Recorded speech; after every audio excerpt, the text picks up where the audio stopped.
Welcome back, everybody, to running through Wonderland. Goodness, my mouth is moving faster than my brain. That never happens. We are now ready for It Takes Two Any Percent with Argros and Daemonweave. This is one of my favorite games. I'm so excited to watch this. It's going to be an absolute hoot. So if y'all are ready, go ahead and take it away. Well, hello. Super excited to have It Takes Two be a part of running through Wonderland. My name is Papa Jan. I'll be one of the commentators alongside the fantastic Lemura for this run. And of course, Argros and Daemonweave, two of some of the most polished and incredible runners we've had come onto the scene of this game. And not the first time that they've had the chance to show it off for a couple of different great causes. So the chance to be able to chat along with them and showcase something that's been really special to me and a lot of others is always going to be a fantastic time. Argros, Damon, why don't you guys say a couple of words about yourselves just so everybody knows your voices when you join in? Yeah, I'm Argros. I am going to be running May in this game. I'm also coming from Germany, and my partner is going to come from America. Luckily, it's an online situation here, so we're always able to play with each other. And yeah, that's pretty much about me. And hello, I'm Daemonweave, and I will be running Cody, the character on the right side of the screen. And how about you, Lem? How you doing? Hello, I'm Lem, and yeah, I'll be commentating as well. I'll try and provide more technical details on the game, I guess. You definitely know more about what's going on behind the scenes than I do. I mean, you're the person who helped crack this game open like an egg, so very excited to have you along for the ride once again. Well, I think we're ready to go. The first little bit of this game is going to be extremely fast and wild, so we'll try and keep up with it the best we can, and then it'll kind of chill down. We can have a bit more of a chat. But Argos, Damien, you two ready to go? Yes, sir. Alrighty. Just let me know when you want to know what color won for your bid war. Oh, did it change? We just went with red and white. So blue did take the lead with $50. Okay. I think we're going to change that very quick before we actually go into this run. It was a very last second snipe. Right, so first color is blue. And second color is red. Okay. That bid war raised a total of $82. Thank you so much, everybody. You and Rose built all of this? Yeah, there's a glitch in the game where, like, in this subchapter that we're currently in, Look at all the colors to choose from. I was blue first, right? Yeah. Did this work out? I'm not near Damon. Yes, I'm blue. Okay. There you go. So there's a glitch where when we are going into the chapter, jump out of the thing, still have the pants color change. It will actually change the color, and the timer starts the moment we load in now. It's like the proper start of the timer for our runs. So the timer hasn't started. We're like actually in the run now. The stairs over there. So, welcome into Shed, the very first subchapter of the game, or rather the first chapter, as Wake Up Call be the first subchapter. And immediately what normally would happen in the casual run of this game is that Cody and May have been transformed into these dolls, and they find themselves out in the shed in the backyard.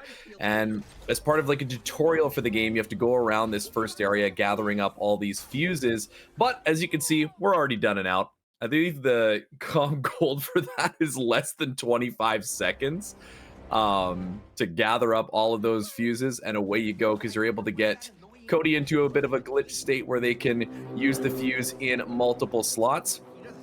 And then we're already off and away into Biting the Dust, where again, normally another section of the game, you get a lot kind of the examples of how all the movement mechanics works.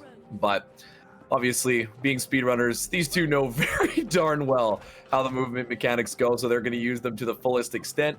And as we can tell, and you're going to see a lot through this game, the developers at Hazelight made almost everything in this game interactable and physical. If you can see it, there's a good chance that you are going to be able to climb it, to run over top of it. to do whatever you need to do. And so some pretty incredible movement already as they use the wall to get up way high in the level and already make their way to the first boss of this game, which we're going to see here on the screen. Argros changing their FPS, and Damon will do the same on the other side. Because in a couple of different places in this game, it's actually better to be slower in the FPS category, that is. As we'll see coming up, once they do and get all the lineups correctly, that if you're on a lower FPS count, it counts more inputs, or rather that you're doing the inputs faster because you're doing more before the frames refresh. And so you're able to do certain things faster. Like there's a quick time button interaction that'll be coming up, and it'll be made a lot quicker. But for the most part, we know it's nice to be on the crispy 120 FPS. And solid 2-cycle lineup on the vacuum boss, and now we get to do the wonderful duty of sucking out their eyeballs and going on to the next section. Because how else would you take out a vacuum cleaner? And already doing pretty darn well, as overall Shed is the shortest chapter of the game, just with how much out of bounds and abilities that these characters have been able to find. And of course, Damon and Argros very well refined with a lot that'll be going on. So again, going to go Oob, and very hard to see some of these lineups. They'll grab a rail that exists somewhere in the darkness, and we'll see some rail tech going on throughout the game as they use the out of bounds to get to this next section where, of course, going out of bounds, coming back in, you're able to cut out a whole bunch of the game, reset from checkpoint. And here comes the invisible boss. Normally you'd go through a section where you have to fight through a whole bunch of stuff in the shed, get to the toolbox, and you have a big battle where you have to blow up an aerosol can on their back. But there, for some reason, it's just spawned into the game. And so you're able to throw the nails onto a certain spot and take out the health bar and get rid of that. Now we're already into the final subchapter of Shed. Did it in a second. Oh, Solve it real quick. I was gonna say they're already out of Shed, so they got time to spare. Go ahead and solve it. I already did. Nice. All right, there we go. Yeah, so that section, we call it back bike because normally on the rails in this game, you want to go forward, but in this case, we go back because sometimes even going backwards is considered to be faster. And you go back, you get a checkpoint, you reset from checkpoint, and we'll see that a lot in this game. So why would we want to do that, Lem? Can you tell us a little bit about why we're going to be going to the menu and resetting from checkpoint, even if we haven't necessarily screwed something up? There was plenty, like several places in the game where you were able to get a checkpoint at a time that you're not supposed to, kind of, and then you can just restart from the checkpoint to actually catch up the game to that specific place, so that the game works as normal from that point forward. It like catches up all the triggers. Yeah, so all of a sudden you'll find a checkpoint from several portions further on in the game, and just like that, bada bing bada boom, you're further on. So we're already done with Shed. We are on to the tree, where with the tree, as I see a lot of the wonderful members of the ITT community showing up in the chat, Glint, Will, Hyper, always fantastic to see a lot of familiar faces. As I believe, Sadly, got to disconnect there. oh no. Because we are playing from very far away, there are some areas, if you do them really, really quick, there's a chance, it isn't 100% that we're going to disconnect. We didn't actually fully disconnect there yet. I actually main menued as a little bit earlier because I already saw that Cody was teleporting, not shooting his goob. I just knew we're going to disconnect it. I like the signs there. There are a couple areas where that can happen. Usually it doesn't matter because we are running in-game time and not RTA. I'm in your lobby, by the way, Damon. When you're so fast, you break the servers. EA's never been able to keep up. as we've made it into the tree. And so now we see the first example in the game of Cody and May getting various abilities and powers that we'll see throughout the gameplay, which was really neat because every chapter seems to have a different way to introduce new mechanics into the game. Whereas in Tree, we get the sap gun and the matchstick rifle. And so when you combine them together, you get a pretty big boom. And of course, you can use the weight physics of the sap on various different components to... Oh my goodness, they're absolutely schmoving. So you can use the physics to weigh down different parts, to create explosions, to push things around. And again, here's another out of bounds. And of course, very dark. Sometimes there'll be a few options you can do with your monitor's gamma to allow you to see a few extra things in the dark. But for the most part, the runners just have it on good feel as we get over to Tug of War.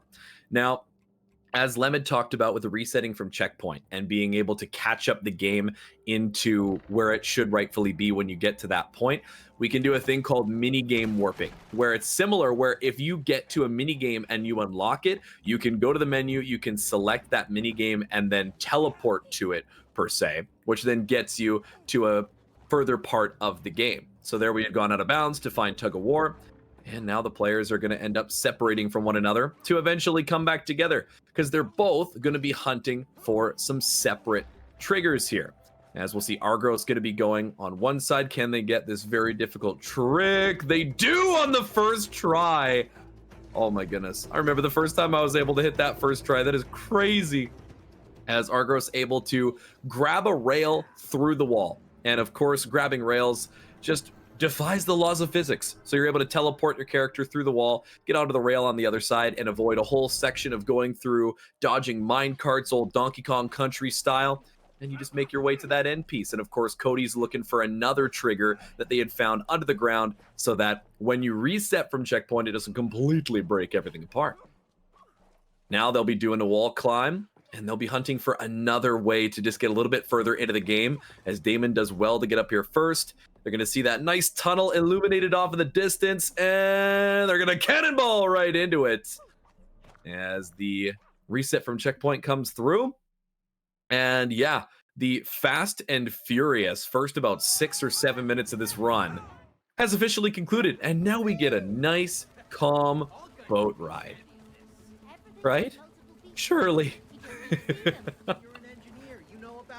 Yeah, this run is just so cool. There's so much diversity where you'll have a lot of high intensity sequences of tricks back to back to back. And then there will fortunately be a few sections where you do get to rest the hands a little bit and just be able to kind of chat and relax, as of course we get this totally non-turbulent boat ride. But with that being said, since we get to this part, Argros and Damon, why don't you each tell us a little bit about how you first got involved with this game and how you guys ended up running it together, since it is a co-op game. So for my part, I got involved with just like a friend that was thinking, playing this game casually. We played the game casually, and we both were like, oh, we need to speedrun this, because we were both already speedrunning other games. So that was like kind of my start. But actually, playing with Damon was just him switching from console to PC, and then hanging out in a couple of calls to find people to play with. And at some point, we like actually met together in a call, like more like on accident. I just joined while he was in talking to somebody else. And then we were like, oh, we're actually playing like the same category, because I was playing Inbounds, and Inbounds isn't really played by many people. And then played a little bit together and realized that we are pretty good at together, and started to get records after records. And if you wanna talk about, Damon, what got you initially into speedrunning this game? Yeah, I actually had been a typical speedrunner in any communities of any sort, and just had a general interest in getting into some sort of game. Finding co-op games throughout my entire life to be one of the funnest experience possible. I found It Takes Two, a wonderful game, winning Game of the Year, building experiences with friends I had never had experiences like that with before. And so the speedrunning community continued to do the same. From console, I switched to PC, and the rest is history. Meeting Argros, meeting so many wonderful people, and being able to run so many wonderful different categories to experience all that there is in It Takes Two. It's been a wonderful time. I've been known to spend a little too much time having such a great time, but it's been great nonetheless. This has been a grind that you two have been on. I mean, you talk about the different categories. Do you still hold the sweep of all major categories for this game right now? Yeah, in full game we do. It's just IELTS. Wait, let me quickly get this chart. I hold everything Black shot? but that dreaded shed you guys witnessed in the beginning. It's just so short. Argros does not moonlight as a marksman. Yeah, I am not a big shooter. I'm not a shooter player, as you can see. Luckily, this isn't necessarily a shooter game either. There are some aspects of it where you are doing a little bit of shooting, but generally said, it doesn't really happen too often. Totally fair. What about you, Lem? How'd you get involved with this game? I had just finished playing the game casually with a friend of mine, and I really enjoyed the game and looked into the speedrun and thought it was cool. And so I joined the community a few months after and learned to run. And then found a lot of stuff to break it open a bit more, which was great. Speaking of breaking, Yeah, we are shooting. We that shot a lantern in the distance again, and that isn't also like it's another place where we can disconnect. But we are usually most people don't disconnect there. But since we're having a pretty high ping compared to like most people playing this game together, we disconnect there like almost every time. At least if we play as clean as we just did there, so we're just always main menuing and don't even get a chance at looking at the game because usually in a run it would be a time loss if we look at it and see that we're not going to get it. defensive menuing. Defensive. I have to Preventative say, I don't think menuing. I've ever seen a game that's gone so fast it broke the servers. Yeah, well, we're pushing the limits every single time we run this game, but huge shout outs to Hazelight for making this absolutely beautiful creation. And so coming up here, a pretty cool recent bit of tech that was found, as we'll get to fly through this cavern using the wonderful fireflies. But we're about to get to see the catfish, which is another one of those sections where, again, similar to the boat ride, you normally don't really get to do too much. You just kind of ride on the catfish. And recently, and they just showed me this earlier today, and I'm hoping that people appreciate it. At least if any of the, I know if any of the ITT runners are watching this that, like me, maybe hadn't had the chance to see this yet. Utilizing, I believe it's a reset and positioning from the host side, they're going to find a way to make this catfish exit the tunnel at the perfect angle, at just the right angle. And of course, when it does so, it is going to go absolutely berserk. Yeah. As, whoa! Oh my god. Fast Yeah, fish, so cool. It's something very weird that we found where it's like if the load is just a little longer and host RCPs, client being on 60 while host is being on 120, the catfish actually on host screen instantly went out that hole while on client just does a whole loop for no real reason. But after the loop, catches back up and we're zooming. Nice little time save. I'm looking at chat. It looks like Will and Pika might have not ever seen that before. I was just about to say, chat is losing their minds right now. Do y'all have a quick moment for an announcement? Absolutely. Absolutely. All right, we have just opened up a new milestone for today. We have an incentive to turn on the fusion suit in Metroid Prime 1 and 2 randomizer. So if this is met, Uncle Reggie will have to run the game using the fusion suit on the in-game model instead of the normal power suit. Now the reason why we're doing this is because he hates it. And we want to make him suffer. We love that. As if there wasn't a good enough incentive. Yeah, it sounds like a perfect goal. Our milestone for that is $650 total raise. We have currently raised $455, so we just need $195 before the start of that run. Chat, because this is It Takes Two, we can go ahead and get a $2 donation train started to help us get closer to that milestone. How does that sound? Where are we going?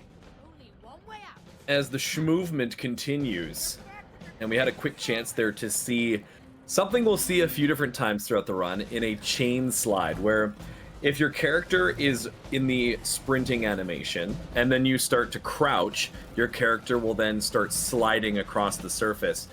And then if you jump, you'll do what's called a slide jump, but then you can then obviously land and keep sliding.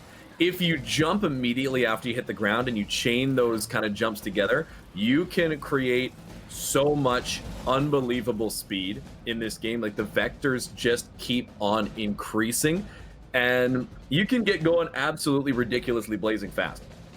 And so there, in that case, they utilize their momentum coming off of the rail grind to be able to just kind of hop, skip, and jump their way through that tunnel to get to the fireflies in time, to be able to skip going across the bridge.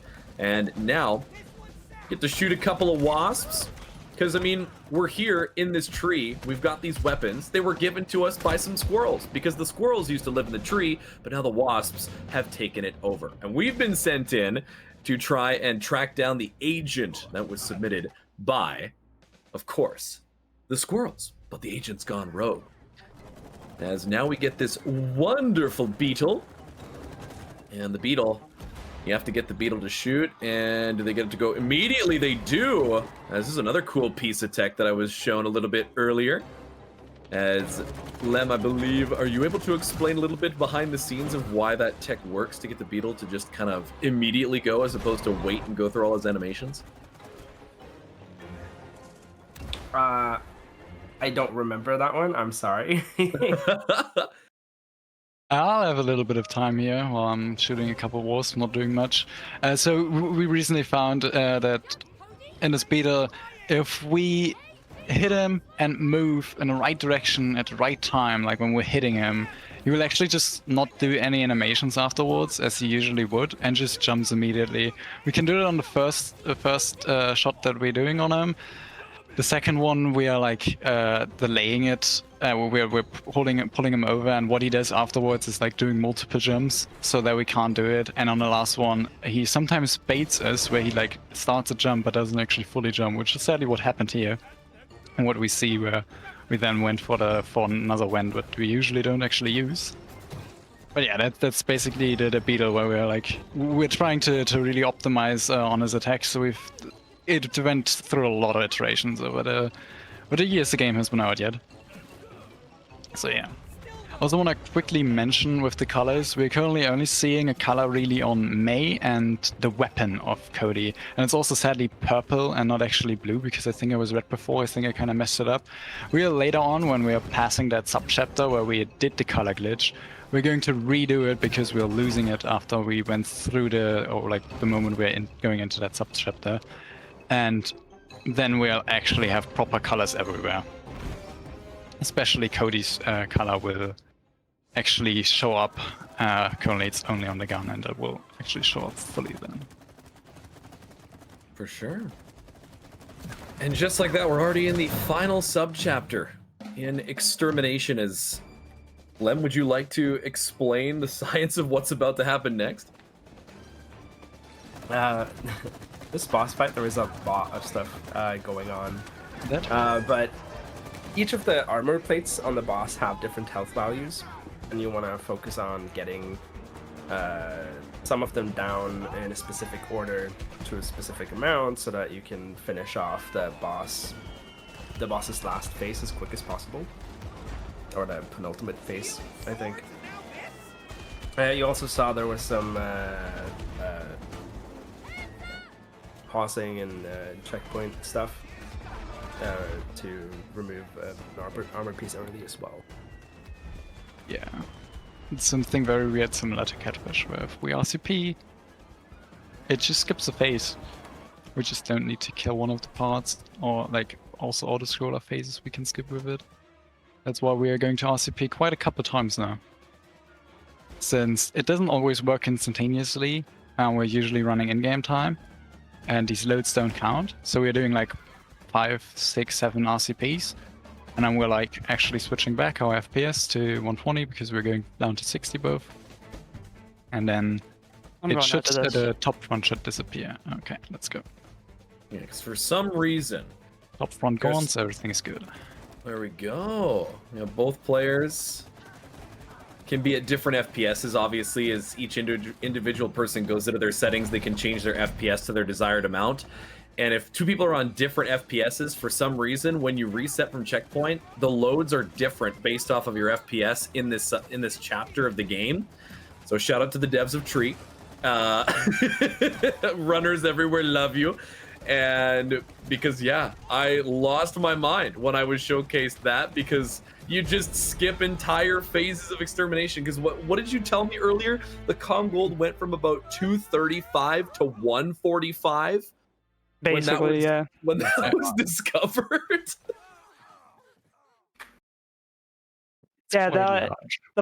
the pausing may seem like an annoyance, but what's more annoying is having to sit for 30 seconds on the side of that map one more time, just like we did before. So, just being able to skip the little stuff, you know? Oh, Argros, where you go? Where you flying this thing? Oh, good job. You're fine. Whew.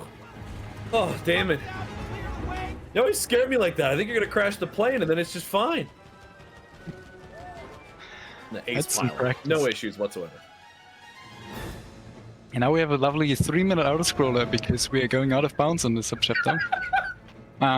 Yeah, we're just flying to the end, skipping the entire level here because we went out of bounds instantaneously. We're going to need to actually hit one trigger first. There's like a trigger down there, like the rectangle here, where we're going to hit like a trigger there. And then we're going to see save pop up in the bottom right, and when we get there, we can actually go to the house, which is the finish point of the subchapter. But yeah, this is the lovely out of bounds of the subchapter. And yeah, it's 3 minutes now, where it was 3 minutes, not anymore, but it's 3 minutes where I literally don't do anything. Because I don't have a job anymore, not needing to shoot squirrel planes and whatnot. Argros, you're doing a great job. I hope you know. Love Person doing nothing, speedrunning, you know? they don't ask how, they ask how much faster. So when I hear auto scroller, my host ears pick up a little bit. Is this a good chance for It is. a quick Absolutely. donation and an announcement? It is Please, absolutely. Go for it. All right, so we have just opened up a new bid war for one of our games that is showing up tomorrow, Undertale. I love Undertale. Who doesn't love Undertale? With this bid war, you get to name the fallen child. You're going to decide the name of our player character. This is open-ended. The options are going to be decided by you, the donators. So like I said, this run is tomorrow, but while you're donating towards that bid war, it's also going to go towards our milestone to make Reggie turn on the fusion suit.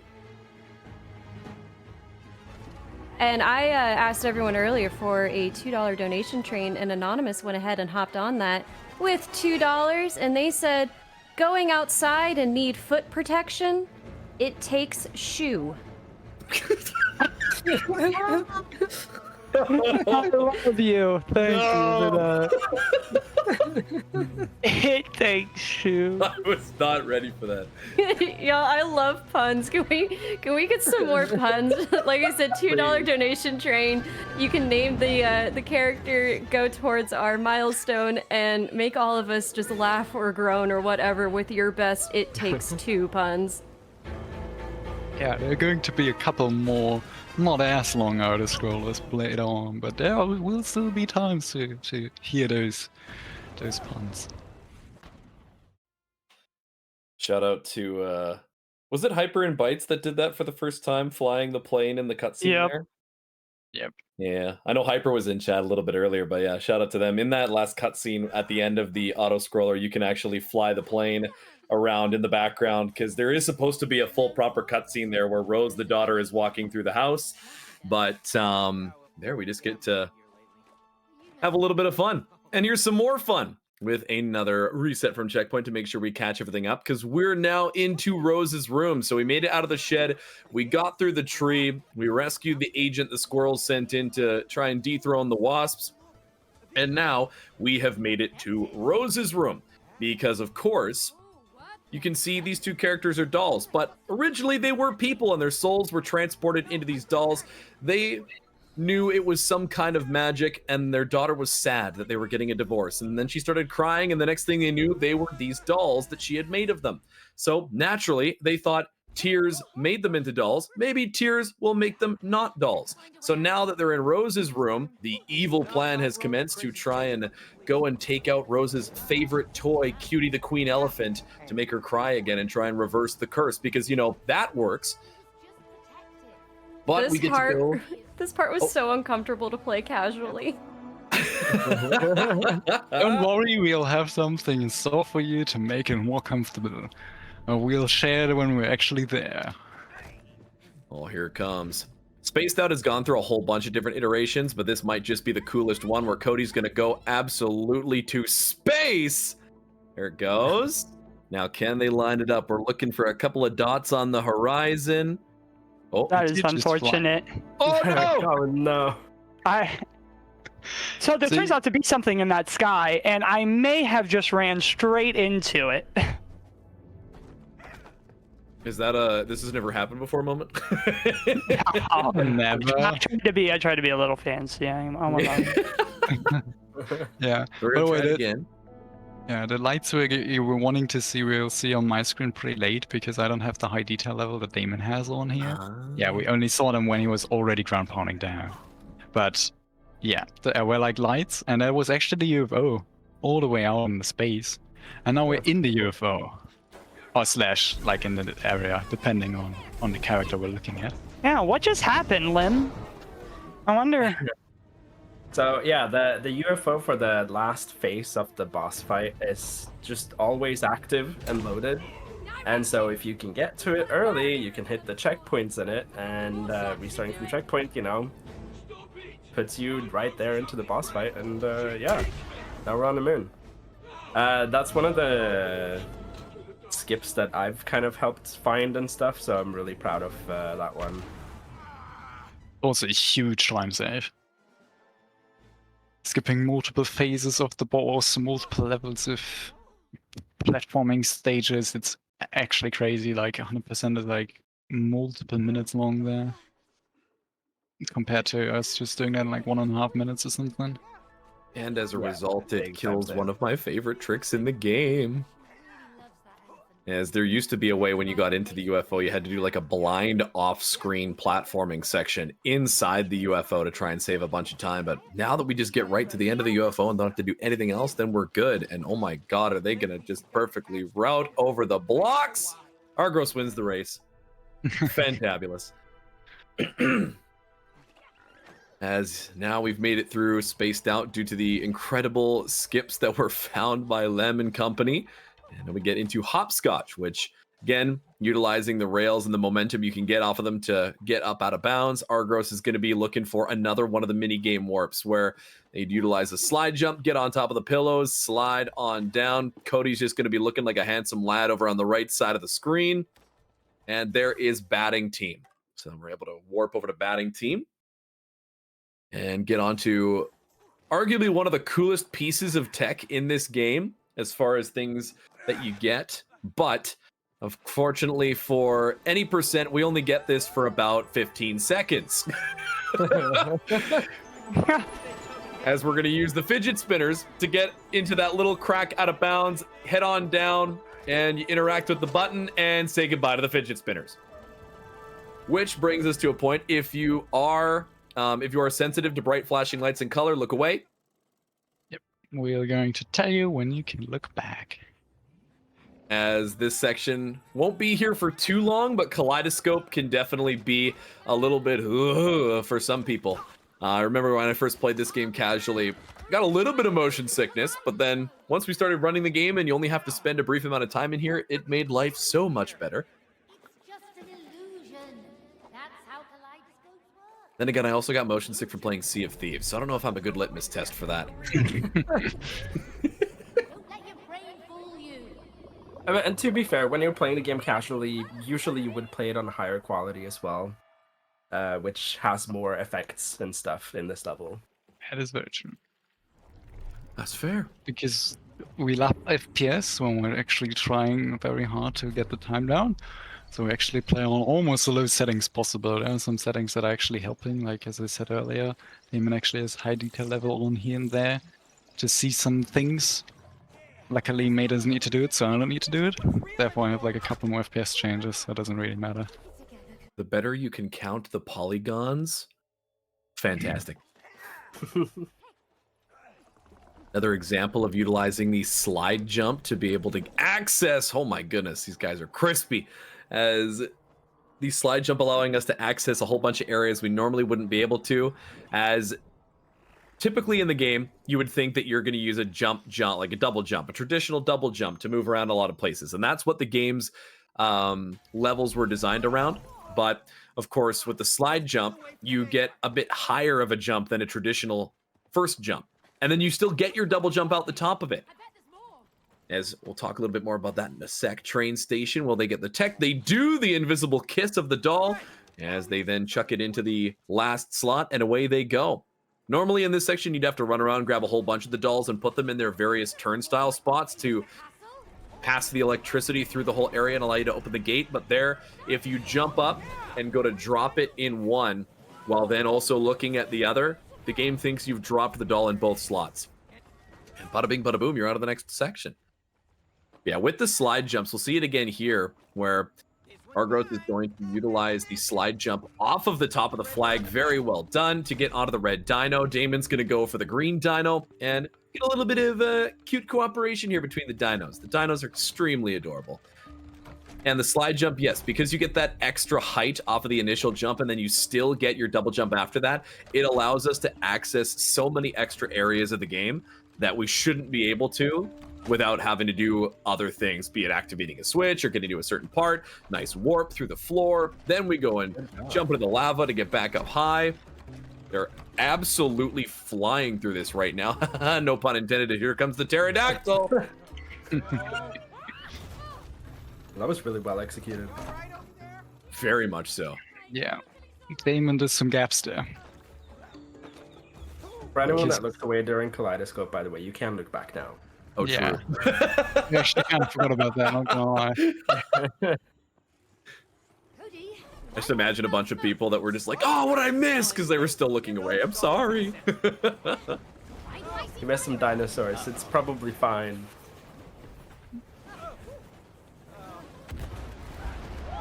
At least you're back for the pirates. It's true. Out of the fire and into the frying pan as we get to go up against the octopus boss. You see a little sneak peek of them off on the left side. As welcome to Desync Heaven. As this As we section already is are. it's always gonna look a little funky when you're playing it online. I think the only way, like solo co-op, this section runs like a dream. Or if you're just playing locally with somebody, I should say. I love how I went to solo co-op before local play with somebody in person. That just shows you the speedrunner mentality. As yes, speaking of that, you can play this game by yourself. I know it seems a little counterintuitive, but Bytes, who actually just ran Cyberfunk earlier today, has run this game solo, as well as Good Noise, another runner who is a big pioneer from doing this solo co-oping, where you can obviously have your keyboard and your controller, and you can run the game just like that. You can control both the keyboard, the mouse, and the controller, and you can control both characters, and it is impressive to see what people are able to do with all of those inputs and only two hands. So be sure to go and check out some solo co-op runs, as there are some on the SRC boards. You can see the craziness ensue. Yeah, it's absolutely astonishing with what those people are able to pull off. As well as I'd love to follow that up with a bi-yearly hosted event by a member of the community called 2X Panda, where he gets people involved doing solo co-op, and it is one of the most entertaining events because it just gathers anybody in the community with any amount of experience to just compete against each other in a category that not many ever think of playing. So it's very entertaining. And thank you to, I believe you guys have been a part of hosting some of those And I believe was it Panda that was doing the others? I'm trying to remember who had been hosting some of the It Takes Ones. Originally, Big Man and Alien were hosting those, and then we took Right. over. There's been a lot of incredible folks coming through. All right, Lem, we got this octopus in front of us. What are we doing to try and take them down as fast as possible? Making sure we synchronize our shots. As long as we can keep all of the shots even, you should be able to, the moment that the transition starts here, you should be able to get in some extra damage at the end that like tips it over the halfway point. We have like a lineup with the flower plant stuff in the background, where with the health to see if we got it or not. Oh, missed a duck there. I don't know what you're talking about. But if everything went well, we should be able to skip one last phase here at the end. Any 2-cycle octopus enjoyers? We actually got like one extra shot to what we need in the beginning, so we're 100% fine. Oh my goodness, you got the Argros guarantee. Oh, and they even go with the last tentacle kill. Oh, there it is. Essentially just skips having to go through another section of killing the tentacles and flipping the boat and all that nonsense. So I think it was about a 20-odd second time save. Yeah, Something like pretty insignificant. Like in terms of this, how to do the skip, where you just need to line your shots up. But that one missed shot, and all breaks loose in the fight. So really happy to have gotten that.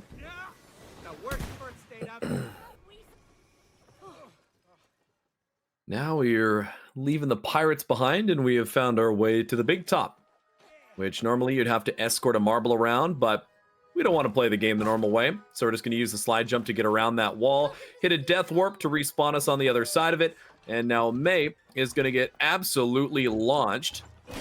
And now Cody's going to do the same. Absolutely wonderfully timed. And as soon as they respawn, bing, bada boom, there goes the third balloon. As that, I believe the balloons, correct me if I'm wrong, are on a sequence based off of when we originally spawned into the level. So if you're fast enough, then it's going to be in the same place every single time, and you can just line it up for the bing, bang, boom. Indeed. How have I never seen Cody? You go running? across. You never, like, usually you see Cody No, I've never balancing. seen it. And no, like they did it as like a waiting thing. Cody was on the ball when it flew through the air. I had never seen that before. Oh, right. Yep, that is a pretty amazing thing. Theoretically, if I'm really, really fast after respawning, I can get it. Ah, okay, Damon, get over here. Ooh. I didn't. I thought I would have got it, but I didn't apparently. Okay, Cody goes to Graham. Neat little piece there where, again, normally you have to carry the ball all the way back across yourself, but if you place it on the ledge and you land on that vertical board that's on the side and then pick up the marble off of the flat piece without touching the flat piece with your feet, your death checkpoint stays on the other side with the pillows so that when you jump off and die with the marble, you respawn over on the other side. Saves a little bit of time. And now we're getting in the subchapter where we're losing our color. And after we're through the subchapter, we'll reach chapter selected and get the color back. It's not something we would normally do in a run, but since this is a marathon, why not? I still need to do the normal thing first, though, I just realized. I was about to go there already. Going straight to the color pool, yeah. Yeah, this chapter, like this subchapter, like is just an example of the amount of kind of care and dedication the devs put into this game. I mean, there's so many cool little things hiding around in this area where casually you can go around and explore and find all of them, and you can kind of stay here for quite a while. But obviously another one of the very short subchapters as you just go right to the crane and you're able to knock down this door. Once upon a time, due to desync, there was actually a couple of runners that, was it the 14 knock? How many times did they knock on the door before it finally opened? Yeah, I think I was 14. Oh my god. Was it Big Man and AJ? I can never remember. Yeah. Oh. But in the most recent patch that Haste put out, they basically made it a guarantee now to be a 3-knock. Yes.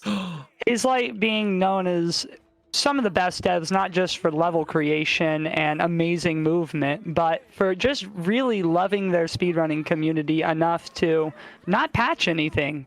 And they made one update, and it happened to make the one big desync door kind of collision 100% consistent for all runners, no matter their ping.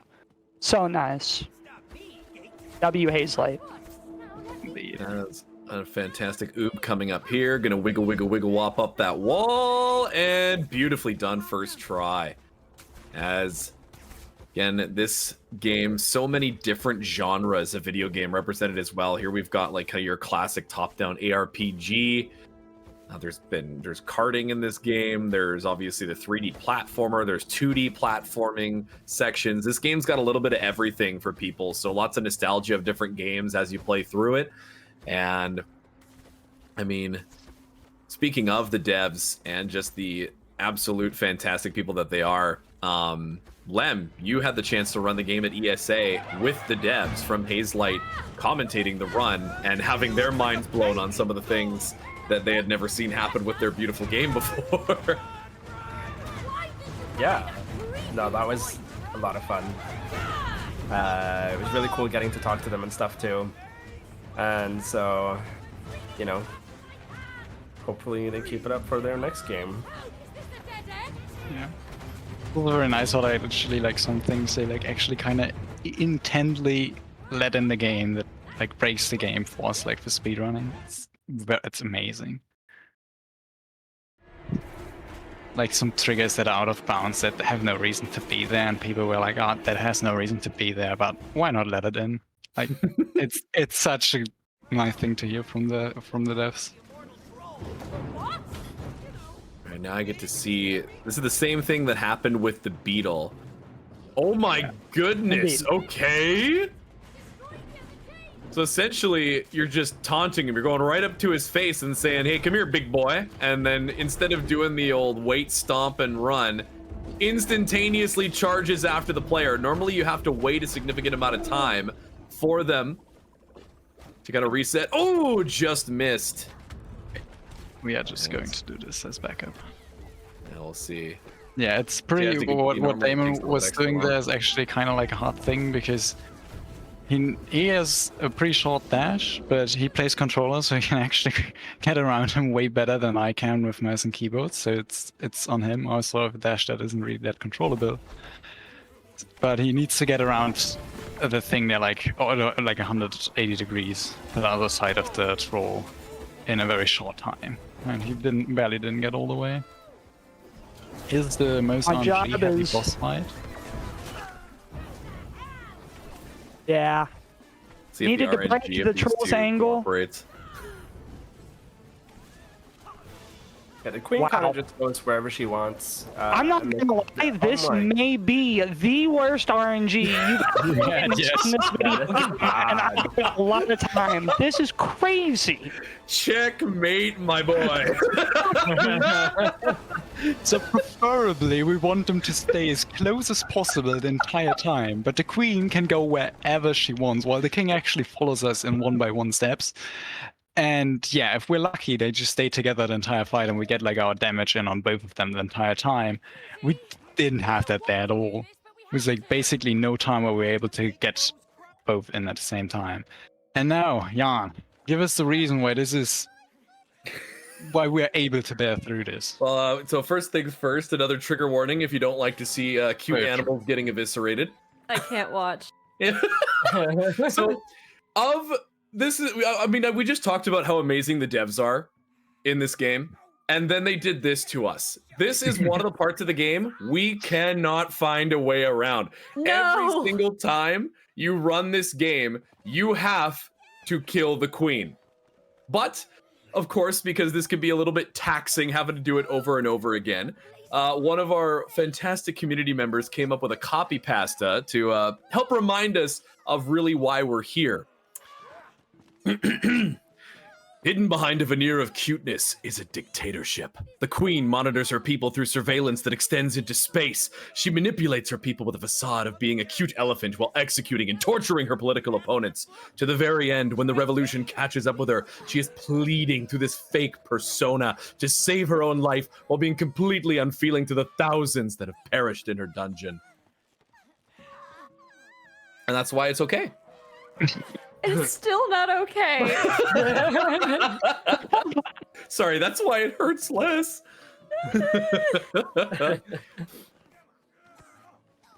As we've made it to the ledge with QTB, we've tried everything.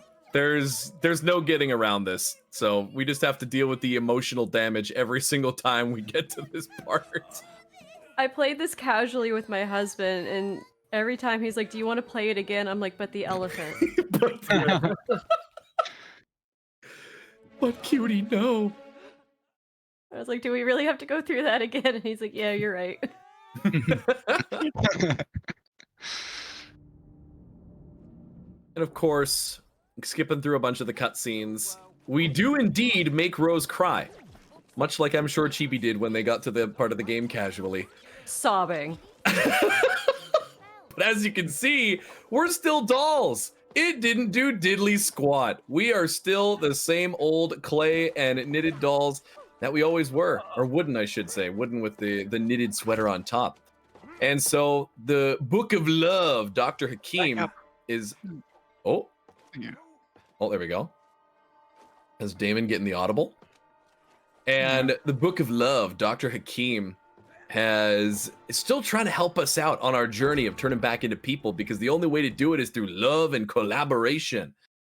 And so now we've made it into the cuckoo clock, or just clock as it is lovely known.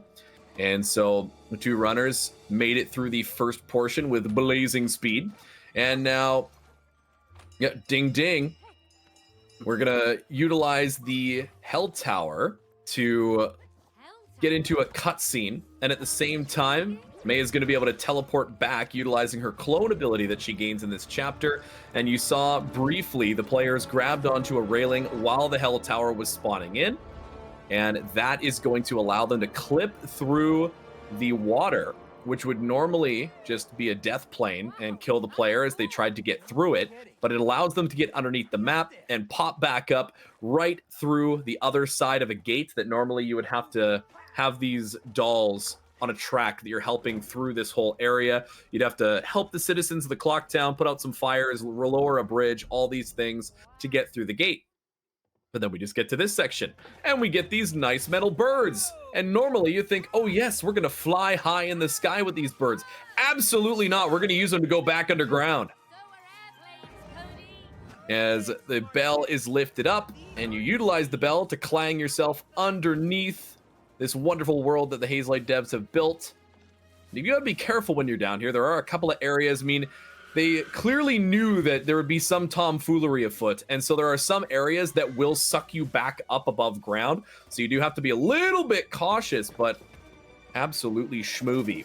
Getting it, oh, yeah, oh, there you go. The bird My just doesn't jaw want to let go. is on the floor right now. Well, you better pick it up because it's going to drop again real soon. As the quick bomb drop, take out the one side, and then they're going to go right back over to the other. But this time, they will actually fly over there because it's just about fastest to do it that way. What do we got coming up in this next tower, Lem? This next tower has like a timed section in it that starts the moment that you spawn back in with the birds. So you just have to get to the tower as fast as possible, and then you have a cycle that you want to hit, and it shouldn't be a problem for them. It would really surprise me if they missed any part of the cycle in here. Patience paying off. Oh my god, that was like frame perfect, landing on the red. My goodness. They did do it. As you can see that the clock hands in the background, casually, whatever color the clock hand is on is the platform that'll be solid for you to jump across. And so there's a few things where Cody, utilizing his ability, can kind of change time so that May can platform across. and you're able to make things happen. But of course, they're utilizing again that slide jump that allows us to move further and higher than we would be able to with a double jump dash. You're just able to get across.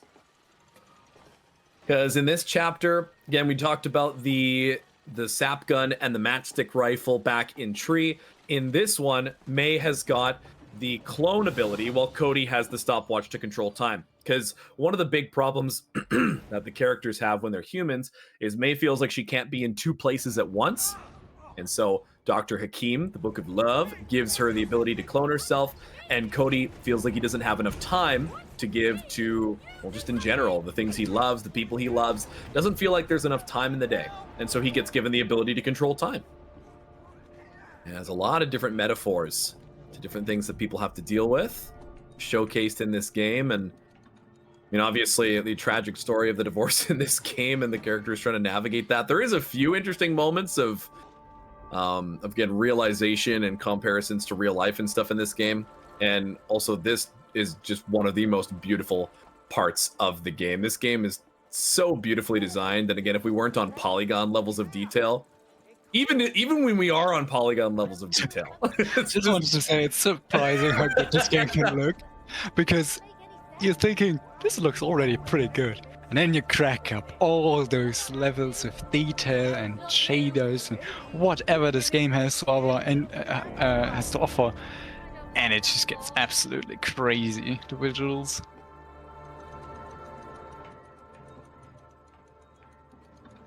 So now we get to see Argros flex the speedrunning muscles. As Lem, would you like to tell us a little bit about Bull Skip? Yeah, in this section, Cody doesn't need to do anything. Everything is on May here. With that clone ability, you can go almost anywhere. You can see it, since it gives us so much more verticality to work with, it's a lot easier to get out of bounds and do things. That's not recoverable. Yeah, that wasn't. The idea is to climb up around the chamber of where the boss fight would be, and kind of just like skip to the end of it through the wall at the back there. And it saves a significant portion of time. I don't know the exact amount, but you skip having to do both of the like side sections and the boss fight, so We're talking minutes. Like, it's very, very fantastic. Especially just the ability to showcase kind of movement, like chaining jumps and slides together, and then having to know where some of the invisible volumes are and be able to platform off of them in order to get to where you need to go in the end. Again, like, shout outs to you again, Lem, for being one of the people helping unlock some of the like the speed tools and the volume showing and all these different things. Just ways to practice this game to a higher level. I mean, this community, and I mean, even when I first got involved, there's already so many wonderful folks that were ready to help out, and through development over time, there's really friendly speed tools and already a bunch of different guides and things that people have helped put together that help make this a really accessible speed run for people wanting to get involved in it in the first time. There's a lot of the crazier strats that we get to see. There'll often be an alternate, something that might be slightly easier or something that people can try out and then work their way up to getting involved in a more difficult one. Yeah, as we go up the clock tower here, if there's a quick donation, there would be a time for that as we just kind of safe spot and climb our way up. You betcha. We did get $25 from Dark PR3D or Dark Pred. I wasn't 100% sure how to pronounce it. I'm so sorry. It is Dark Pred, I know. Dark Pred, okay. They said, I have no It Takes Two jokes, but greetings to Argros. Very nice to hear him being here as well. And thank you for the donation.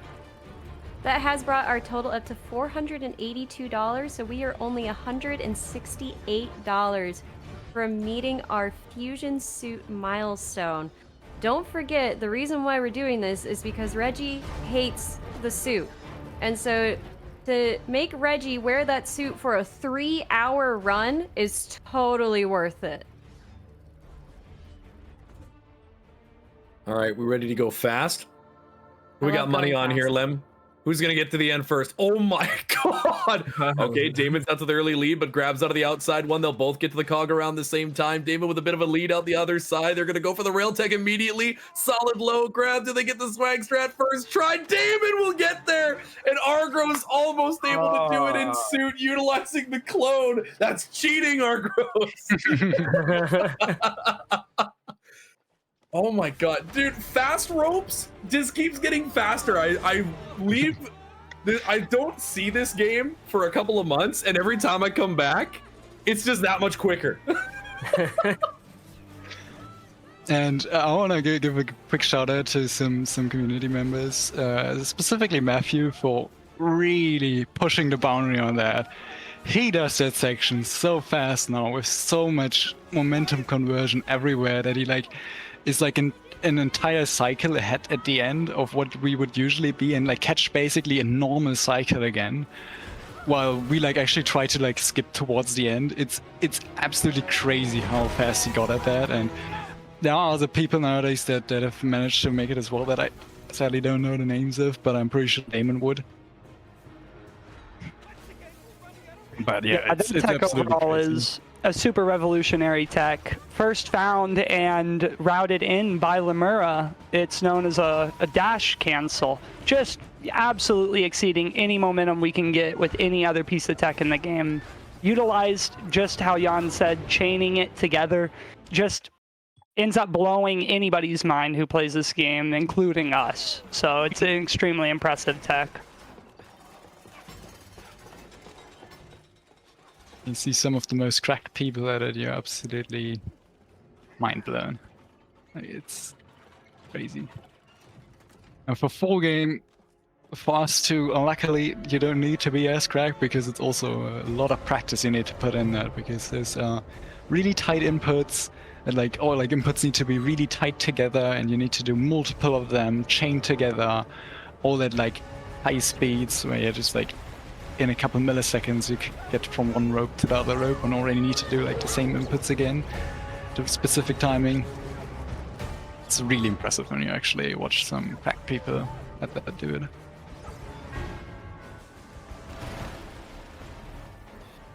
As this section again, not super intensive, more just a lot of, I'd say, auto scroller, if you want to call it that. There's a few inputs you have to do, but for the most part, again, this is just letting the clock do its thing, letting it run its course as Cody and May are tossed around. This one you can just kind of hide in the bottom left corner, don't have to worry too much about it. You're getting hit twice, but we have enough HP to tank through that, so why move? And one lovely thing, just while we got the time, I just want to shout out how amazing this community is. With specifically this section, we've been known to have people who have no prior speedrunning experience come in and just showcase stuff we've never imagined ever possible. Imagine a 3-week grind by all the top runners in this chapter to have a casual come in right after it ends and tell us that pausing and pausing again skips that whole cutscene. Oh, but In what? 6 seconds. Completely out of the blue. Just found by literally anybody, you know? So I highly encourage you. There's always stuff to find, and don't be afraid to share all the wacky things you experience in this game. There's a fine line between a bug and speedrun tech.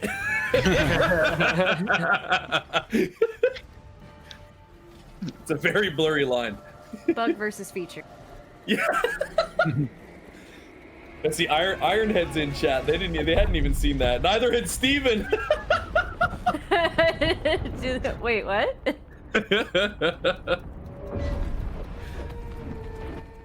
Shoutouts to Ironhead and Steven, some of the OGs of the community showing up in the chat as well. Oh, just barely. As another example where Cody gets to control time And normally it would be a platforming section where Cody moves time around back and forth and May jumps from platform to platform. But again, utilizing the death checkpoint, they're able to grab onto that side of the one piece, which then moves them way further ahead and saving a whole bunch of the platforming because she spawns on a platform that she would get to further down the sequence. And we're almost done with the clock as Cody sends the chime right into the heart of the clockwork. And they'll have to run their way to the finish line, but clock is now done. Yep, clock. And then we get on to Snow Globe, which is the first chapter that I ever speed ran in this game. It's what got me involved in it. Shoutouts to my OG partner Glint running this game with me. And yeah, just Snow Globe is so cool. I mean, of all the ILs you can run, this one has, I think, been the most active since the start of the game and has brought a lot of people to this game just to take part in some of the wild and wacky tech that happens.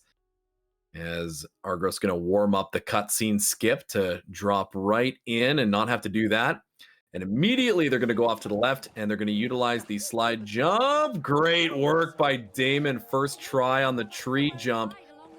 So Damon there, as you see Argros trying to take part in it now, jumping off the branch on the tree and then getting a slide jump off of the tippy top of that tree to be able to get up on an invisible wall and use it to go over top of the mountain and get right towards the conclusion without having to go around and doing a whole bunch of the different introductory tech and area of Snow Globe. Oh my goodness. As Damon wins the race early on to get here, is I believe, is this one of the ones that gets is part of the race? Indeed. Yeah. We were talking about some of those events that people host. Now we'll be moving on to Winter Village, which is, again, another one of those race sections where, I mean, both players are always inherently working together in the co-op, but oh my, they're basically neck and neck here. As it's essentially just get to the next section as fast as we can, where normally here in Winter Village, there's again a whole bunch of cool stuff you can do. The whole lore of this part is that this area is actually where Cody and May went on vacation, and Cody actually proposed to May here. I was, oh my goodness, they're moving, utilizing the slide off of the top of the little hut there, getting the jump resets off of the invisible wall, and a solid slide jump onto the hill. Come up the side, they'll hug the inside wall here so they can hit a checkpoint that will load the next portion where they're going to be going to the bobsleds. Yeah, in this part, this is the winter resort where Cody and May would love to go skiing, and of course this is where Cody proposed to May way back in the day, and of course with their love kind of dying down, this place symbolically is frozen over, and so now they usually have to go through the village and ring the bells in the city to be able to kind of unthaw everything. As now they'll link the bobsleds together by grabbing onto both as both characters. And you know, as speedrunners, we like to go oob. And so Damon is going to go for a big old ride. And you can't really see it. Oh, you're going to start seeing it now. You know, we're going out here for the scenic route, the scenic view, and I hope you all enjoy the ride, because we're certainly out here. Yeah, sadly, because we're watching my perspective, we don't exactly see what Damon does, but he does some wild stuff, to say the least. And theoretically, we would have wanted to get a skip there where... Wait, you're still out of bounds. Yeah, Where are you going? Have some faith, hold left. Oh, hold left? Never Okay, mind. Uh-oh, oh god, oh god. It didn't work. Oh no. Game does some wild things. We're totally fine here. We got an outcome that actually... Oh, Damon, there you go, you're back. Okay, welcome everybody. I could have been here a little sooner, but it's fine. Where we can hit one of those triggers there out of bounds. It is incredibly hard to move the bobsled out of bounds because there's a lot of rubber banding where the game wants to get the sled towards the actual track. But we don't want to be at the track, at least not the entire time. And that's why it's like very hard to control, because everything happens very weirdly. If you bonk something, you can fly off or just be stuck and not move at all anymore. And with the way we linked at the beginning, every time we're hitting a trigger, the other person actually gets pulled to that trigger as well. And that's why like we want to get one person out of bounds, and then the other person gets pulled towards the trigger. And sadly we didn't get that there, but since I stayed in bounds, we're totally fine and can still continue. There are ways where one player being out of bounds also can kill run, and that's very rare. All right. Like make There a- goes the proxy launch for Argros, and then Damon is going to go for something equally as swaggy coming up here momentarily. Building some speed coming off of the ice. Are they going to go for the bites jump? I can't remember. No, they're just going to go right for the BTI wall climb. Shoutouts to Big Man. Will we get this first try? Oh, second try? Whoa, third time's a charm, clearly. Oh, it's going to be finicky today. And so what Damon is trying to do right now is something that is basically pixel perfect. There is the tiniest little piece of ledge on the edge of that piece of ice that Damon is trying to get a jump reset off of. And it's being extremely finicky today. And this can be a run killer in a lot of places. I mean, we love Big Man for some of the innovations they brought to this game, but we also curse Big Man for giving us that absolutely hellacious jump off of the wall. And I mean, Lem can speak to how small that ledge is, because even when we have the speed tools and like showing the surfaces and the flat areas when the volumes, that is so infinitesimally small to jump off of. It's crazy. But hey, they were able to do it. I believe it was sub 10 tries, which even in its own right is bananas. Like when I first started practicing that trick to run this chapter, like, I think I tried it for like an hour before I hit it for the first time. Which, if that does sound scary, it is. But don't worry, if there are other ways around that. That is just like, probably the swaggiest way to get to that upper shelf where the players meet up and work their way back to beneath the ice, which is where this chapter gets its name. Is we get to say hi to Lenny. Say hi to Lenny, everybody. See, Lenny doesn't like us. Lenny wants to eat us, but we want to repair all of these wonderful candy cane pipes that are going through Lenny's house. So the two players work together to grab onto the wrench, and you can kind of massage it a little bit by like grabbing it and ungrabbing it. And then of course, anytime you do complete putting the bolt down on one of the pieces, Lenny's not very good at seeing, so Lenny will go follow the sounds that come from finally screwing in that bolt on the far side. So you get to the next one, do the same thing. Lenny will aggro to this one, and then you end up working your way back to the last one. So you can get into some pretty weird cycles where Lenny will just be hovering over top of you and cause a lot of problems, but here the runners have executed it to perfection.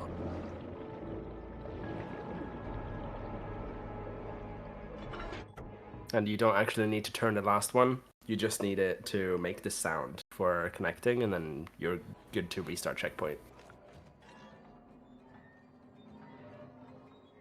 You want to tell us, Lem, why console running this game is superior to PC?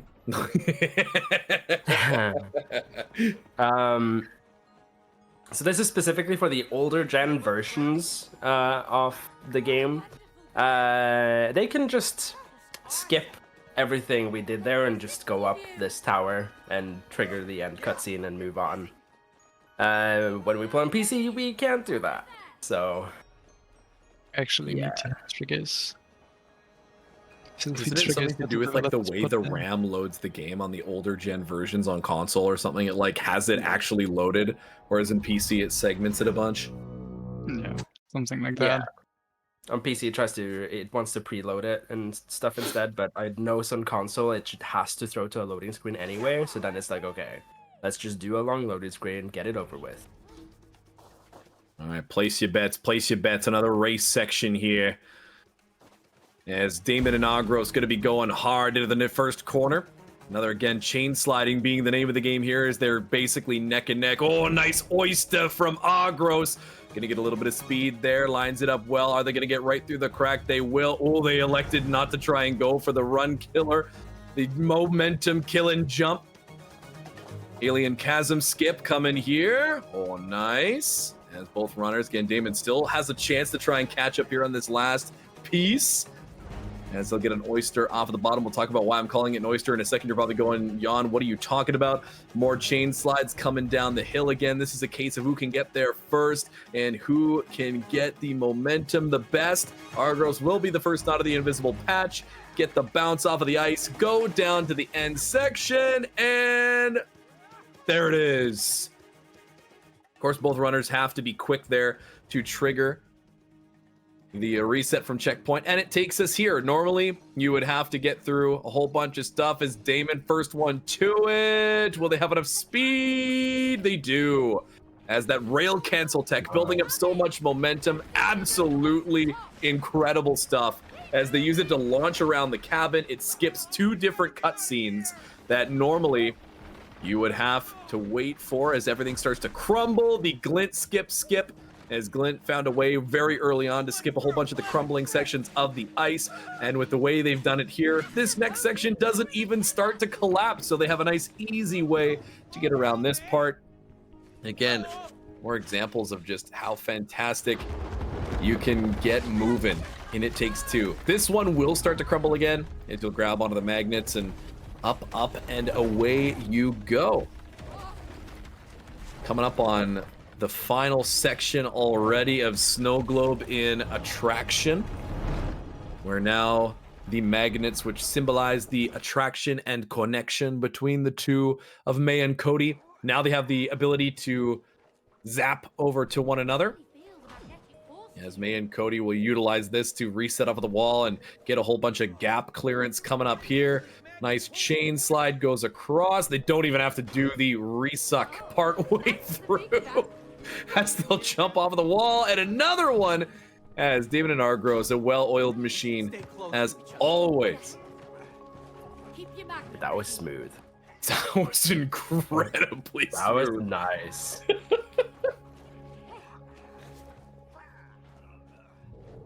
Yeah, it's nice because originally, before again all of the what's the word, optimizations with the different slides and things like that, you would have to kind of chain grabbing onto the other player, so you'd gain a little bit of height and a little bit of height in order to cross some of the gaps. But with just the sheer momentum you can keep with some of the slide jumps, you cross so many gaps. It has been pretty awesome to see.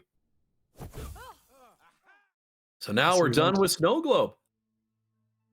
So we wanted to talk about a bit about the oyster shenanigans. Yeah, I'm waiting for my time here. We're gonna see another couple examples of it here, which is, as you mentioned, a good chance to talk about it. The slides in this game. When you do a slide jump, your speed is dependent on the surface of which you're going down. So if you're sliding down a surface, obviously you're gonna have more speed. Therefore, the momentum you gain when you jump is gonna be greater. And sometimes if you get right on the edge of a surface, you'll just have such a sharp spike in your vector of momentum that you will go flying. And the first time that anybody ever saw it was just so flabbergasting to who is hyper that they just like called it an oyster. One of the many hyperisms that we've been privy to throughout our time in this community together. But yeah, just there was no other way to describe it.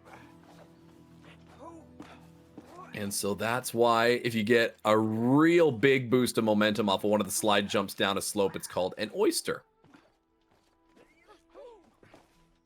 Solid work by the runners to both get on to the next section. As now that we're in a new part of the game, we get a new set of powers. Cody will have the leaf on top of their head, be able to shoot out like a whip, grab onto things, and then Cody also has the ability to turn into plants, various fruits and veggies during this section. And then May has the water gun as well as the scythe, which the scythe, as we can see already, just allows for so many cool pieces of tech. Do you want to explain how the scythe works to us, Lem? It's kind of weird. When you use it against like any sharp uphill surface or anything like that, it's gonna launch May up like at that angle off the surface. And so we'll be using May a lot to climb up geometry and stuff that Cody isn't going to be able to. at least not as easily. Generally speaking, throughout the entire run, Mei usually gets the very speedrun friendly equipment, I'd say.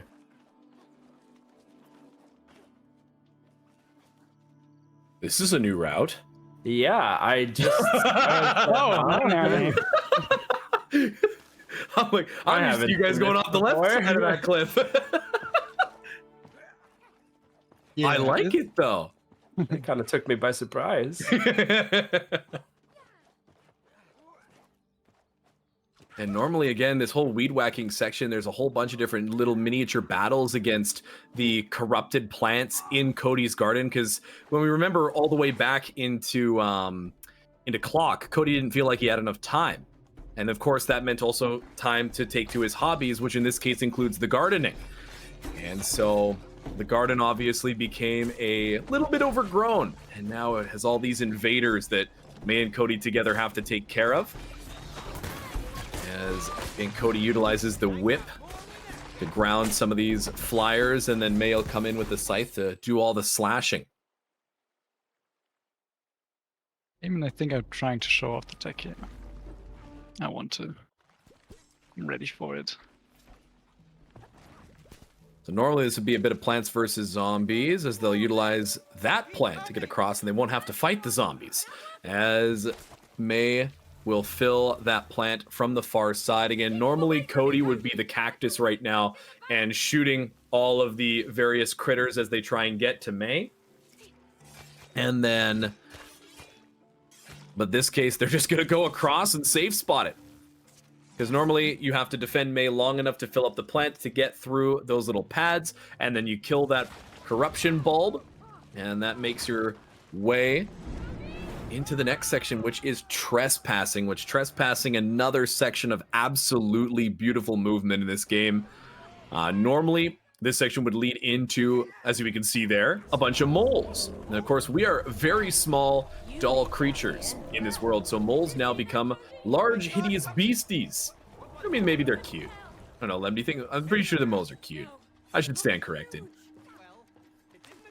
But here, we see Cody going to go for the backup route here as May utilizing the scythe to be able to get out a lot quicker and easier. So usually May will be able to take the reins as getting through this section, but essentially it's whichever of the two runners are going to be able to get to the end first. Normally we'd be going through a section where you do have to be nice and slow and quiet, as we saw there briefly, the noise meter showing up on the screen as the moles are sleeping. And we gotta be quiet. I'm being really loud right now. It's probably not helping. But as we go across the top of things, you don't have to worry about that, as the moles will stay nice and sleep and sound. And all this, a beautiful slide as Argros doing some solid movement to get over top of the entire platforming. Again, just another example of how the entire world being kind of rendered and physical that you can contact with, just allowing for so much creativity in the routing of this game. As the chain slide working to Argros's effectiveness here. Just keeping the momentum going. And then has a lineup here for another chain slide off of the wall. Gets a huge boost off of the oyster there. Will chain it to the far side and then lands on the edge to stop the camera from changing angles and locking them in. Now it will swap, as that's not a Gnelf. It's not a Gnoblin. It's a Gnome! I always forget that you do this. Yeah. Every time. Of course. I still remember the time that we tried to do it as all four of us. Beautifully synced. As we've done it, we have trespassed and we have got away scot-free. Those moles have been foiled. Now it will take us into the frog pond. And you may have seen pigs fly, but ho ho ho. Tell me this, have you ever seen frogs fly? Unless you speed ran this game, I didn't think so.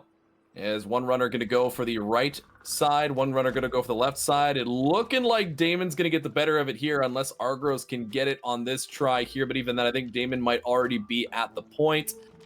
Argros gonna line it up. Will they get the jump? Ooh, nicely done. Nicely done. Not bad.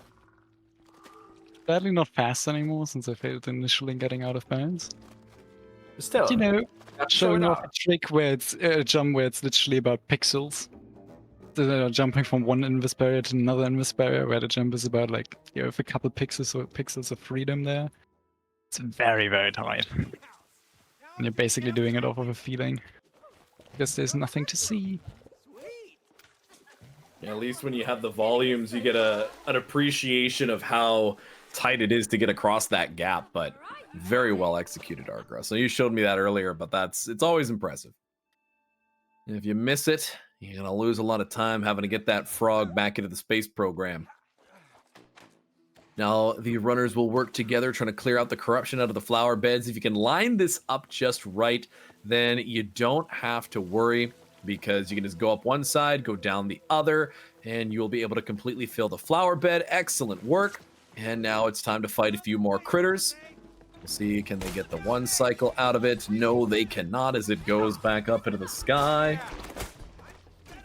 Have we gotten any closer? I know Iron asked about it in the chat. Are we any closer to getting a one cycle consistently for those guys? Nah, it's really tough. That guy is the most consistent one. And the community member that we shouted out earlier, Matthew, for being great at rail cancels, he's quite great at the game as a whole and manages to get that one cycle quite consistently, requiring just a certain APM that's really hard to be able to manage, as well as something with the scythe mechanics that I think Lim can explain a little better than I could. Yeah, the scythe attack animations that it like chooses and stuff are randomized between like I think it's 4 different ones, and obviously some of them are faster than the others, and that's the ones that we want. Sometimes we're just not that lucky, and that's why it's kind of like sometimes it just feels really slow to do it, and that's pretty much it, right? So There's also time, because I just realized that we haven't mentioned. Most of the cutscenes in the game we're able to skip with just pressing a button, and if we both press it for like 3 seconds, something like that, it just skips the cutscene. Which is very nice of the developers to include a cutscene skip mechanic, obviously. There are quite a couple cutscenes that just aren't skippable that way. Luckily, I'd say like half of them are skippable by just resetting to checkpoint, and then for some reason the cutscene just isn't there anymore. But Garden is, especially like in other categories, the subchapter where you have like unskippable cutscene after unskippable cutscene, that kind of a pain. But most of the time, we have like basically none of those in the game, and it's kind of nice for the developers to make cutscenes skippable. At least for speedrunners. Speaking of things that are skippable and not skippable, John, tell us a little bit about this section. Oh, you know, as the great Who Is Hyper once said, this section's about 8 minutes, give or take. Probably take. As in take away our sanity. I gotta tell you, I had so much hope, but then again, I probably would have heard about it already if it had worked, but maybe I was just living under a rock. When you told me about the different FPSs breaking the reset from checkpoint, I thought for sure, I was like, we've done it. We found a way past joy. And then you told me you already tested it, and I cried a little. This boss is the only boss where we really don't have anything to speed it up. It's just we kill the stuff, we just go through it, and that's it. We're trying to optimize going through it, but there's nothing really we have like where it really feels like we're doing some speedrun tech. It's just we just go through it, while like all the other bosses, like even the wasp boss, where we like, and nowadays we can skip all sections by RCPing, but before that we also had like really routing out, and it was like a lot of effort put into it, and it was really fun to do. And this is just we just do it. It's the only boss where we do it, and it's so long without a scrollers in between as well. Like we have a safe spot here and don't do anything.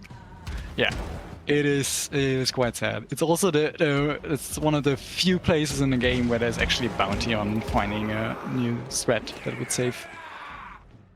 save us going through this in any kind of way. Yeah. Considering it's just the same thing once again, Cody is a different vegetable, now taking out these critters once again. Chibi, do you have any more announcements and wonderful donations for us? I would just like to give everyone a reminder that we have opened up the incentive to name the fallen child in our Undertale run tomorrow. I know that chat can be super creative with that, so just as a heads up, it is a maximum of 6 characters, and I would like to point out that the word fusion is 6 characters. So if you donate to name the fallen child Fusion, it will also go to our milestone of $650 to force Reggie to wear the fusion suit in Metroid Prime 1 and 2 Multi-World Randomizer. Just saying. Now that's just good business right there.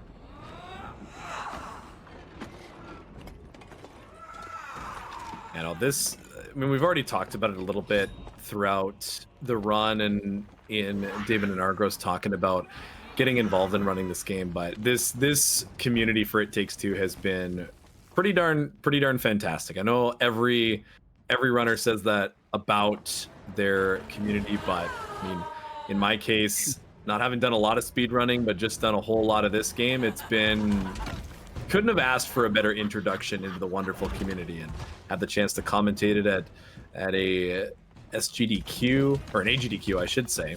And yeah, lots of folks met, and anytime I see new runners coming in, there's always somebody that's ready to jump in and lend a hand, and especially the 2 that are running this game right now, they've been pretty good at introducing folks into the community.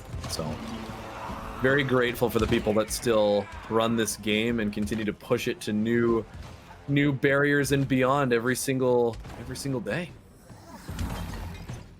A very nice thing is also that, like, as we earlier said, we just were in a channel and realized we run the same category and just play together. You don't need to have like a partner off rip to play this game. Like, especially, like, I can tell you, Damon also runs with a lot of other people, and even though we are theoretically like main partners and play most of our time we play together, we also play with other people. Many people just play with other people. You can just play with anybody basically, and as long as you want to speedrun, as long as you learn, you can practice alone a bit, you'll be fine to start running this game. Definitely give this game a try casually though first. That is very true. If you haven't, you really should.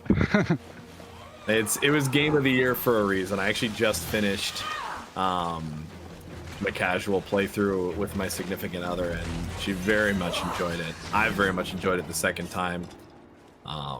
Yeah, this game has been friggin' epic. As I think we're just about through. Now, one thing to watch out for is that normally when you kill one of the corruption bulbs on Joy, you can reset from checkpoint. Don't do it on this one. If you do it on this one, you gotta do the whole thing over again. And that can be an absolute backbreaker when you're this far into a run and you've just had to deal with Joy for 8 minutes. But with that, we've made it to the penultimate chapter. We have made it to the attic, where obviously we just went through Cody's passion of the gardening. Now we get to go to May's passion of singing, where normally you'd have to make your way up top. Now the runners will just quickly go out of bounds and we'll be hunting for the track runner mini game. There it is. We get to warp over to the other side. And this actually skips 2 entire sub-chapters of the game.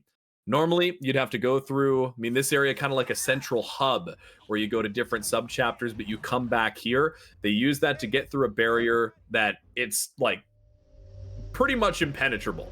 They knew that us speedrunners would be looking for something funky and trying to get around it, but they made sure that wall was pretty much unbreakable, except for minigame warps. as now we get to play Rainbow Road. I mean,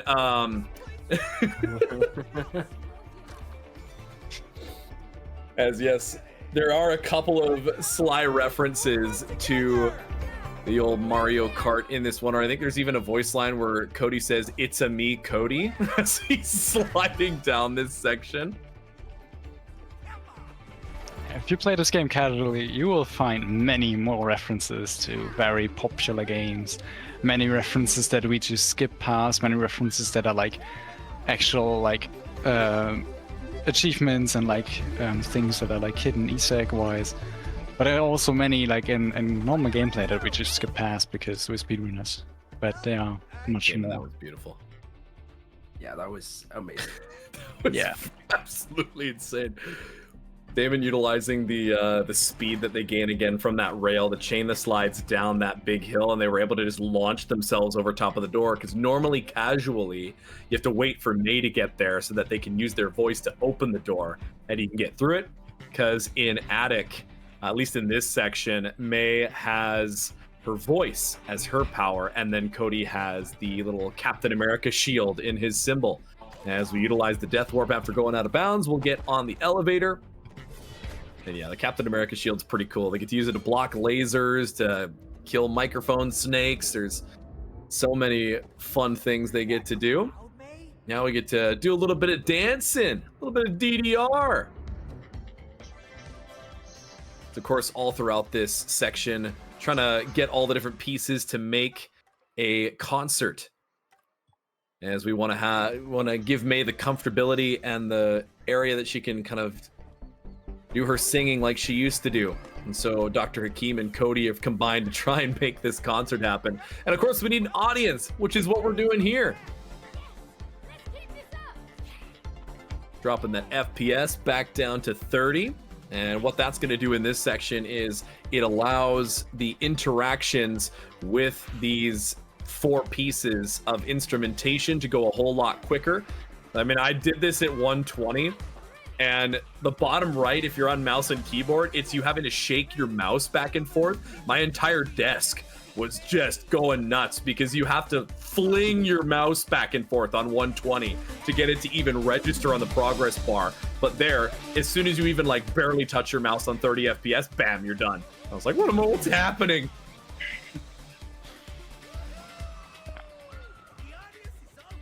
Also, wanting to mention it here as well, because we've mentioned a couple times before that the developers are amazing, but one of the few patches is also that they implemented simplified button mashing as an option, which makes you mash at 12 times per second as long as you're pressing 1 times per second, which makes all these like spamming interactions that there are, which we just had one of them there as well, so much nicer to run through, because you're basically not needing to spam. 12 times per second is, you can't really save time on that if you try to. If you spam faster, you would theoretically, like even if you have the option on, it's totally fine if you spam faster. It will actually take account for that. So yeah, very nice feature. And while I was talking here, I just hit a barrier. And you might be wondering why I'm hitting something. We're speedrunning, and hitting something slows you down. But we, in this section, because of our ping again, and even like without ping, just playing online in general, this end here, how we're flying through this, actually is better if we're closer together. And the higher the ping is, and generally online, we are actually not together going into that. So if one of us slows down, we'll actually get together on their side of the screen, which makes this end transition just a little bit faster, less rubber banding going on. Now I'll actually need to focus up, so I'll stop talking. Would you like to explain how this last section's gonna work, Lem? Yeah, Cody's not going to be doing anything anymore. This is all on May. Normally this very last subchapter would be a, slow walk towards the finish line kind of deal. But instead, what we're going to be seeing is a lot of don't touch the ground as much as possible. And that lets you skip all of the walking section. Oh my. And get all the way to the end here. The curse is over! Let's go. I'm sorry, the curse. Clean. Argros, let's go! Good job, Argros. Give a little bit of a reference there. I've been failing that in the last 4 world record attempts that got here, and this is the very last thing of the run, so it's very frustrating. Yeah. Time is coming up when these two lock lips. The journey is almost over. GG. Hey.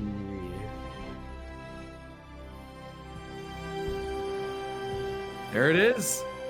That's It the run. takes 2. Any percent performed by Argros and Daemonweave.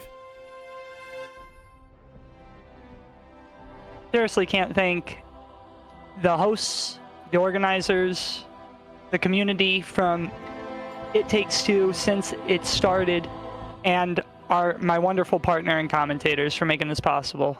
Thank you all. Seriously. Yeah.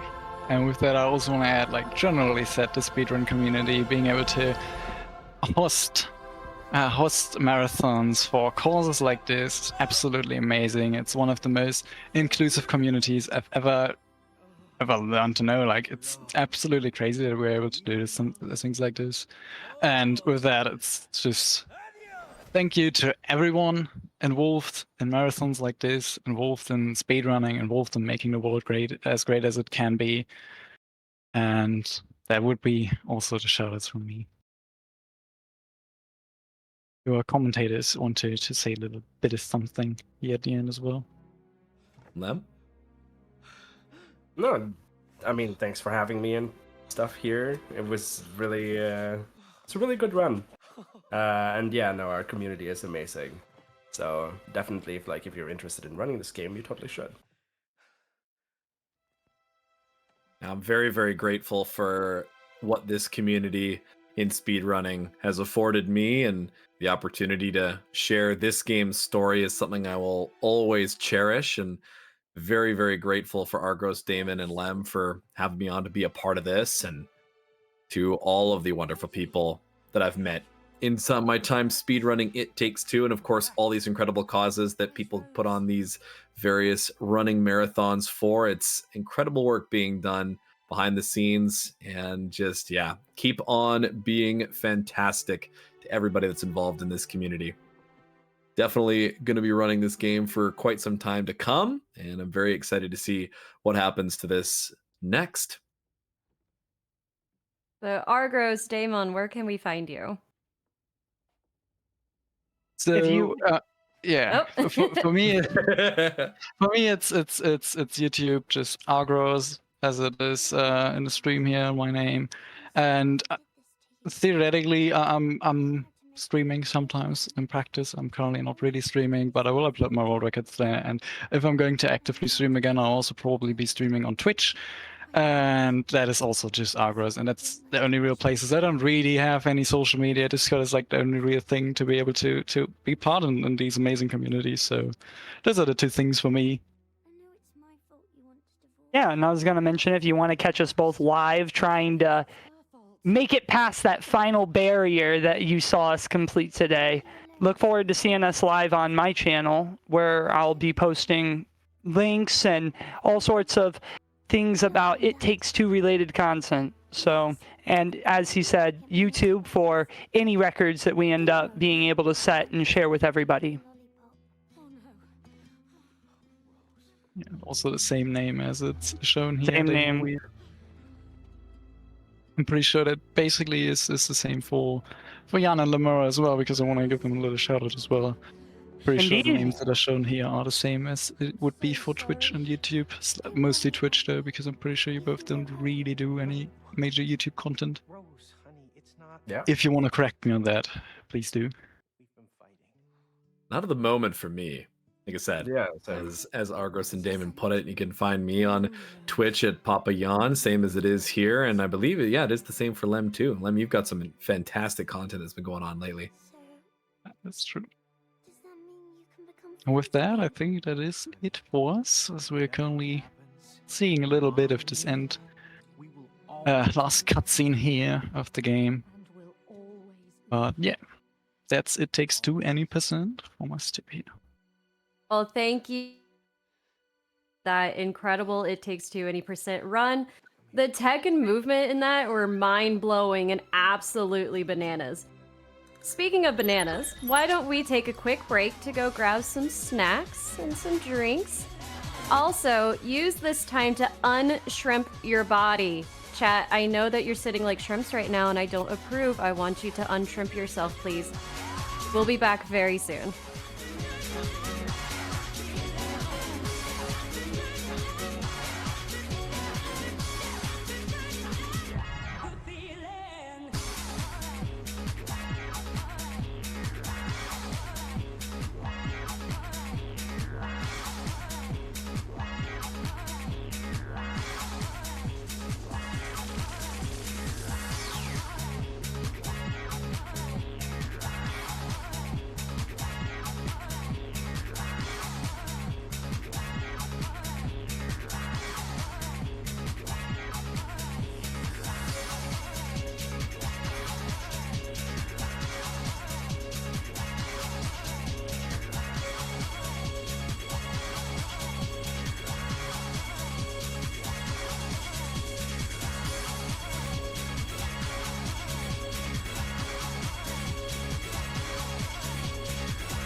Welcome back to Running Through Wonderland, everyone.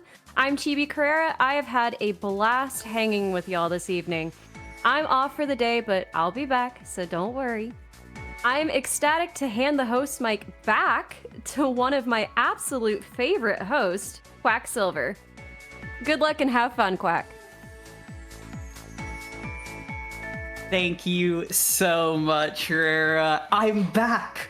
I could not be gotten rid of. And we are here still at Running Through Wonderland, a mutual aid marathon raising money for Alice at Wonderland games, gender affirming surgeries, and I am so glad to be back for our upcoming Enter the Gungeon run. I am also delighted to report that we have made it to the evening time of day 1 of our marathon. Friends, we have just 3 runs left on the schedule for y'all tonight. There's some very heavy hitters, but we are rounding out day 1. And as we do so, I invite you all to direct your attention to that milestone for Metroid coming up in a little bit. We've got a couple of runs, but if you want to see the fusion suit, if you want to see some suffering for content, we need to raise $650 total by the start of the Metroid Prime multi-world randomizer. So as we get our final setup in place for Enter the Gungeon, I'm going to invite you all to stretch real quick, grab some water, take your evening estrogen medicine, and we will be right back with some Gungeon.